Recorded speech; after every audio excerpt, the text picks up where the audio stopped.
Venons à la proposition de loi de M. Jean-Luc Mélenchon visant à créer un pôle public du médicament.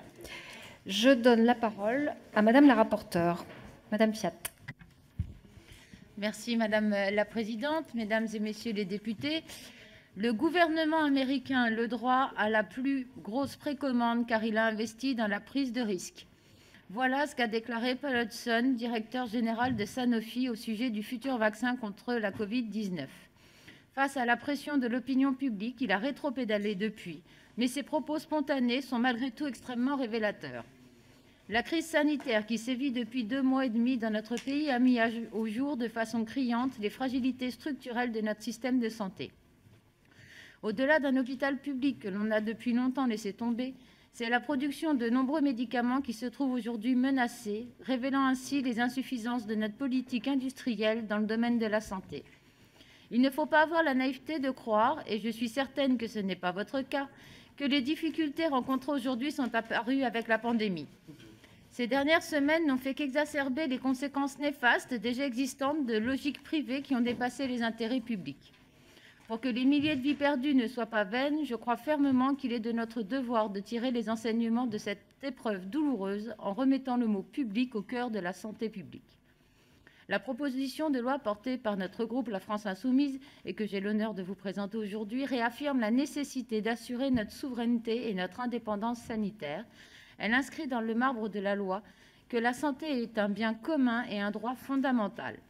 Il nous faut d'abord réaffirmer notre indépendance et notre souveraineté sanitaire qui sont apparues cruellement limitées durant cette crise sans précédent. Certains médicaments essentiels sont aujourd'hui au bord de la rupture de stock et les laboratoires français apparaissent incapables de satisfaire les besoins indispensables.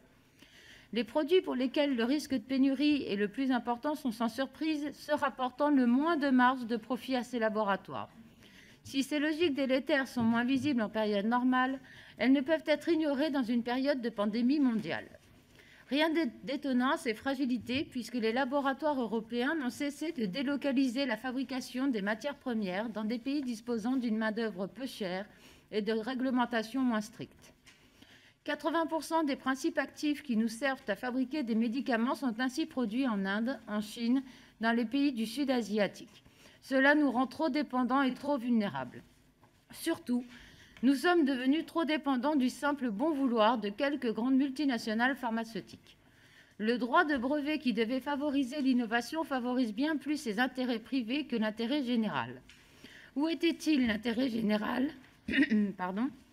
quand Gilead a cherché à prolonger la durée de vie de son brevet sur le Truvada, l'un des médicaments les plus utilisés pour traiter les séropositifs et le seul autorisé en Europe dans un but préventif pour les séronégatifs? Où était l'intérêt général lors du procès de Pretoria, intenté par 39 laboratoires pharmaceutiques contre une loi sud-africaine autorisant les médicaments génériques à bas prix pour lutter contre le sida? Où était-il l'intérêt général quand la société américaine Myriad Genetics a déposé 2 brevets sur le gène qui prédispose au cancer du sein et de l'ovaire, parvenant ainsi à privatiser jusqu'au génome humain? Où était-il l'intérêt général quand Sanofi a cherché à breveter une combinaison de 2 médicaments utilisés contre la tuberculose qui sont dans le domaine public depuis des décennies?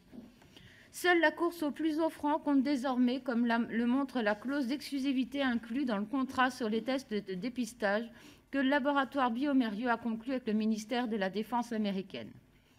Faisons preuve d'imagination et changeons de paradigme. Certes, la brevetabilité des médicaments est devenue la règle au niveau international, imposée par l'Organisation mondiale du commerce. Toutefois, n'oublions pas que cela n'a pas toujours et partout été le cas.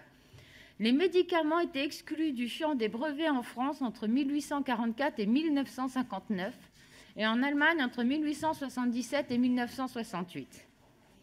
Un mécanisme de droit de copie licite des brevets de médicaments existait au Canada avant 1992. La situation actuelle n'est donc pas une fatalité.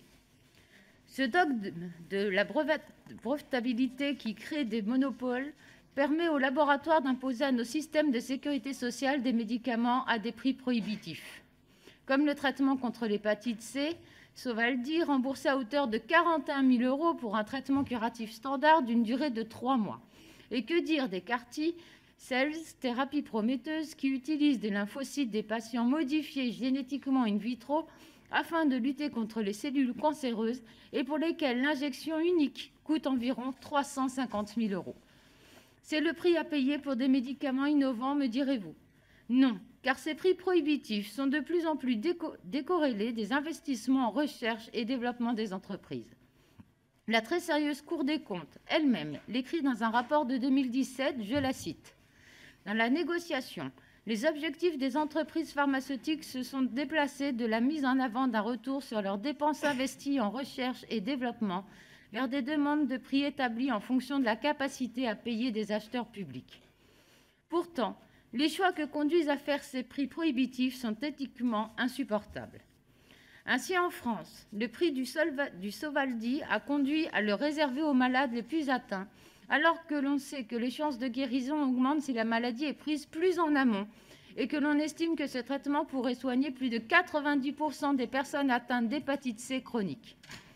Les pouvoirs publics sont à la fois les complices et les victimes de la stratégie des laboratoires, qui pourrait se résumer ainsi: socialisation des pertes, privatisation des profits. Vous avez sans doute lu comme moi l'article du Monde ce lundi au titre plus qu'explicite « Recherche, comment de grands groupes privés tirent parti de fonds publics européens ». En France, aucun exemple n'illustre mieux cette déficience que le crédit impôt recherche.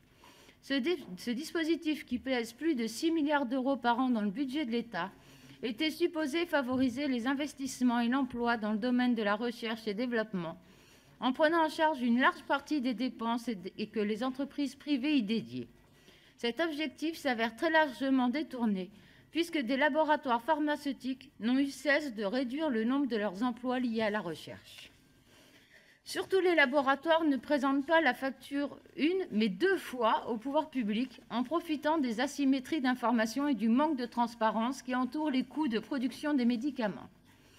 Ainsi, dans un premier temps, l'État finance les investissements de recherche et développement privés, au travers notamment du crédit d'impôt recherche, puis l'assurance maladie prend une deuxième fois en charge sur le long terme ce supposé coût de l'innovation en remboursant certains produits au prix fort. En effet, les mécanismes de fixation des prix ne permettent pas au Comité économique des produits de santé d'avoir connaissance des investissements publics ayant participé au développement d'un médicament. Il est temps de mettre un terme à ces dérives. Ainsi, l'article 1er de la présente proposition de loi entend élargir le dispositif de la licence d'office qui permet de mettre sous licence accordée par l'État l'exploitation d'un brevet. Cela permet ainsi à d'autres laboratoires de fabriquer le médicament avant qu'il soit passé dans le domaine public. Il rend ce dispositif déjà existant plus opérationnel et moins dépendant du bon vouloir des laboratoires. L'article 1er systématise en effet le recours à la licence d'office dès lors que la santé publique et l'intérêt général sont en jeu. Il met également fin à la redevance actuellement due aux dépositaires du brevet dans le cas de l'exploitation d'une telle licence d'office. Cette licence d'office pourra d'ailleurs être exploitée directement par le pôle public du médicament nouvellement créé par l'article 2. Ce service public du médicament pourra ainsi fabriquer lui-même des médicaments innovants. Enfin, il pourra également fabriquer des médicaments génériques avant la période d'au moins 10 ans qui protège aujourd'hui le médicament de référence. Il permettra ainsi une production plus rapide et plus efficiente de produits de santé dès lors que l'intérêt général le justifiera. L'article 2 précise l'organisation de ce pôle public du médicament qui assurera dans certains cas l'approvisionnement en produits de santé de la France et d'autres pays en ayant besoin lorsque ce sera nécessaire. La suppression du crédit d'impôt recherche prévu par l'article 3 permettra de rédiger les 6 milliards d'euros de financement vers ce nouvel établissement public. Ces propositions sont depuis longtemps portées par notre groupe et le groupe GDR, mais je crois qu'elles apparaissent aujourd'hui comme la solution nécessaire aux yeux de tous. Ainsi, au sujet du vaccin contre la Covid-19, le président de la République lui-même a déclaré qu'il devrait être un bien public mondial extrait des lois du marché. Je suis, pour une fois, tout à fait d'accord avec lui. Mais au nom de quoi devrait-on réserver ce statut au vaccin contre la Covid-19 ? Le ministre de la Santé a quant à lui admis devant le Sénat que le mécanisme de la licence d'office n'était pas suffisamment rapide et efficace pour faire face aux défis que nous connaissons aujourd'hui. Enfin, le ministre de l'Économie et des Finances a lui-même déclaré pendant la crise sanitaire que persister dans une telle situation de dépendance vis-à-vis de la Chine pour notre approvisionnement en principes actifs serait irresponsable et déraisonnable. Je suis donc certaine que notre proposition de loi saura faire consensus sur tous les bancs, et notamment sur ceux de la majorité. Je vous remercie. Merci. Nous en venons aux orateurs des groupes avec Audrey Dufeu-Schubert pour La République En Marche.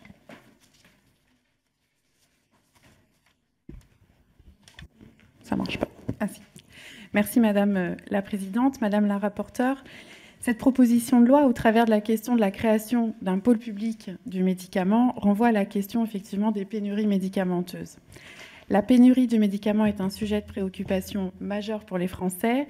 En 10 ans, entre 2008 et 2018, les pénuries